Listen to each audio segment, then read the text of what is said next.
Hello, তোমরা অনেকে আমায় জিজ্ঞাসা করেছিলে যে মাম্মামের জন্য কি খেজুর ইউজ করি। তখন আমি একটা ফটো দিয়েছিলাম যে অ্যাপিসের অ্যারাবিয়ান ডেটসটা খাওয়াই মাম্মামকে। তার আগে লায়নটা খাওয়াতাম, বাট লায়নটা এত হার্ড তার জন্য খাওয়াই না।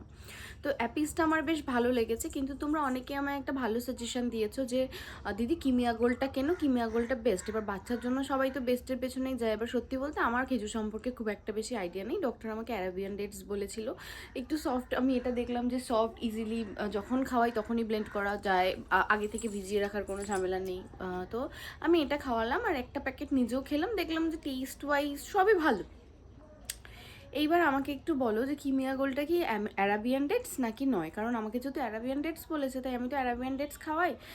কিমিয়া গোল্ডটা বেস্ট আমিও শুনেছি, আর আমি এটা মোড়েও দেখেছিলাম, বাট আমি ওই অ্যারাবিয়ান ডেটস লেখা ছিল না বলে আনিনি। যদি একটু হয় আমাকে একটু ডিটেলসটা দিও প্লিজ, তাহলে আমিও একবার মামামের জন্য কিনে আনবো। আর আজকেই কিনতে হবে, মামামের খেজুর একটাও নেই।